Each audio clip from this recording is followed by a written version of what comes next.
Hai teman, selamat datang di channel SKT New. Jangan lupa pada teman-teman untuk like, komen, dan subscribe supaya tidak ketinggalan update dari channel ini.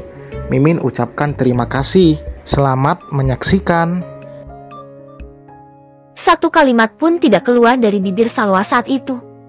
Usai mendengar semua keluh kesah yang terucap dari mulut Tegar, ia merasa bersalah atas apa yang telah terjadi. Sedikit pun tidak pernah terbesit di benaknya untuk menghina atau merendahkan Tegar. Semua ia lakukan karena merasa cemburu dan panas hati. Cukup lama mereka berada dalam situasi seperti itu, hingga pada akhirnya Tegar yang membuka percakapan lagi. "Turunlah, anggap antara kita tidak pernah terjadi apa-apa. Dan untuk kejadian tadi, kamu lupakan saja," ujarnya, menyuruh Salwa untuk turun dari mobil. Segala bentuk apapun pembelaan tidak akan merubah kekecewaan yang ada dalam hati Tegar untuk saat ini. Salwa memilih menuruti kehendak pemuda itu. Dibukanya pintu mobil sendiri olehnya, perlahan ia turun meninggalkan tempat itu. "Aku nggak bermaksud seperti itu," gumam Salwa, melihat Tegar menutup pintu mobil yang sengaja ia tinggalkan. Tak berapa lama mobil itu melesat jauh meninggalkan dirinya.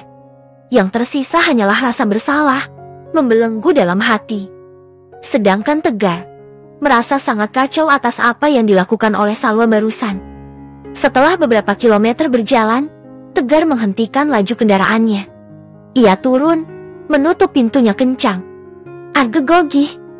teriaknya kencang, mengeluarkan segala sesak dalam dadanya yang menghimpit. Sakit bercampur perih, sampai ia tak sanggup lagi untuk menahannya. "Apa yang harus aku lakukan sekarang?" disayutnya, rambutnya yang sudah acak-acakan itu oleh Tegar. "Kalian memang ditakdirkan untuk bersatu." Tegar memutuskan untuk tidak pulang ke rumah.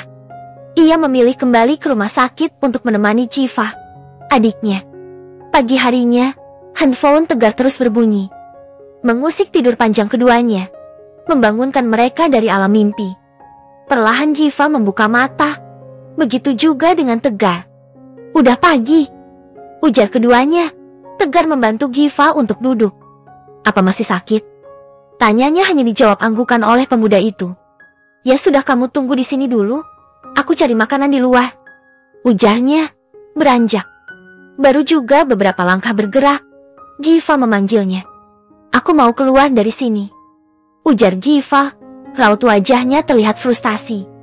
"Aku udah gak betah di sini," sambungnya, menahan sesuatu. "Mau kamu apa?"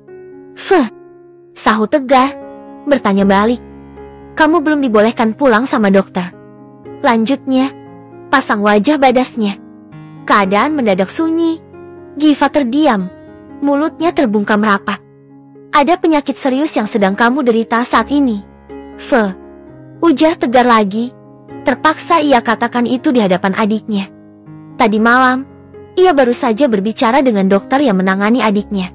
Dokter itu memberitahu kalau Jiva harus mendapatkan perawatan lebih lanjut lagi.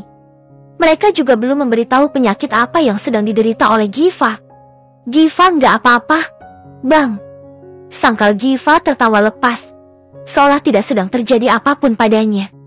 "Abang bisa lihat sendiri kan? Secara fisik, Jiva memang seperti orang sehat. Hanya saja, secara medis perlu mendapat tindakan khusus untuknya. Tolong, jangan buat abang kecewa." Walau sudah dijelaskan oleh Tegar, Jiva tetap meyakinkan dirinya baik-baik saja. Hanya luka ringan yang saat ini ia rasakan. "Terserah abang ajalah," jawabnya ketus. Tak ada pilihan lain, Tegar akan mengumpulkan kedua orang tuanya untuk memberitahu hal yang sebenarnya. Cantika juga Samir sudah berada di rumah sakit saat ini. Keduanya begitu panik mendengar kabar dari Tegar barusan. Cantika menangis, meraung, fokus pada Jiva. Apa yang terjadi? Tangis Cantika pecah usai melihat keadaan dirinya. Jiva menggeleng kecil melihat maminya menangis. "Udahlah, Mam. Aku nggak kenapa-kenapa kok. Dokter salah mendiagnosa aja," jawabnya. Tetapi Cantika tetap tidak bisa tenang. Sedangkan Tegar mengajak Samir untuk bicara di luar, memberikan secari kertas hasil diagnosa dari dokter yang baru saja ia terima. ada kemungkinan Giva menderita penyakit kanker otak. Dan ujarnya, sontak membuat lelaki itu tertunduk lemas, bahkan tubuhnya gemetaran. Serasa tak percaya dengan apa yang terjadi. Samir berusaha untuk tidak percaya, sampai ia baca berulang-ulang kali. Ini nggak mungkin, Kak. Seolah menyangkal, Samir tidak percayai itu. Kalau dokter salah mendiagnosa penyakitnya. Tegar merangkul tubuhnya yang rentan itu. Nyaris terjatuh lantaran kakinya tak dapat lagi menopang berat badannya. Maunya Tegar juga begitu, Dad. Tapi, biar Dedi yang minta ke dokter untuk periksa ulang. Hancur perasaannya, begitu mendengar penjelasan dari dokter tentang penyakit anaknya. Padahal, dia sangat yakin kalau Giva baik-baik saja. Tetapi sekarang, apa yang ia lihat dan dengar langsung dari dokter membuatnya hilang semangat. Ya Allah, Dad, kita harus kasih semangat terus ke Giva. Dad, awalnya Tegar akan menyembunyikan penyakit Giva dari semuanya. Setelah dipikir-pikir, dia takut akan disalahkan jika sesuatu terjadi kepada adiknya. Apapun yang terjadi, meski ia tahu di balik itu semua akan ada hati dan perasaan yang terluka. Bukan cuma dari kedua orang tuanya, juga dari Giva sendiri. Giva pasti bisa disembuhkan lagi. Dad, jangan risau, dan terlihat sedih di depannya. Ucap Tegar memberikan saran kepada Samir. Dedi tahu sendiri kan, peralatan medis sekarang sudah jauh lebih canggih dibandingkan dulu. Sebagai metode pengobatan juga sudah banyak. Tegar yakin Giva bisa melewati cobaan ini dengan baik.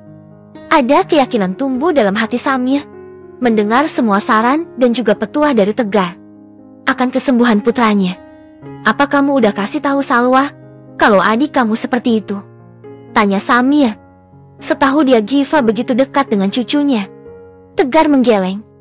Belum, Dad. Kamu kasih tahu sekarang. Sesuai permintaan Samir, Tegar langsung menemui Salwa di kampus. Sementara dia harus cepat-cepat sampai kantor. Engkau mengerjakan semua pekerjaan dedinya. Itu semua ia lakukan demi menghormati Samir sebagai dedinya. Juga sebagai wujud rasa terima kasihnya, karena selama ini banyak sekali yang dilakukan oleh Samir untuknya. Walau tak jarang, terkadang apa yang mereka lakukan sering membuat dirinya menjadi tertekan dan menjadikan beban pikiran. Seperti yang ia rasakan saat ini. Di lain sisi ia begitu menginginkan bisa bersatu dengan gadis pujaannya, Salwa.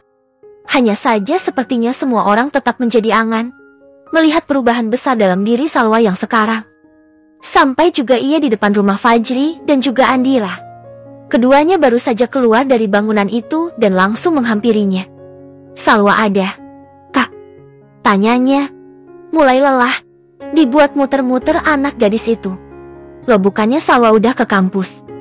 Jawab Andira bertanya balik. Emangnya nggak sama kamu apa sama Giva? Iya, tadi juga bilangnya kayak gitu. Salwa bilang udah ada di kampus, tapi pas Tegar cari, Salwa nggak ada di sana. Jawabnya, Andira baru ingat kalau anak gadisnya sedang pergi bersama dengan teman perempuannya. Oh iya, tadi itu Ratu datang ke sini. Ngajak Dira berangkat bareng. Katanya sih mau beli buku di Gramedia. Jawab Andira. Tegar mengerutkan kening. Ratu? Siapa?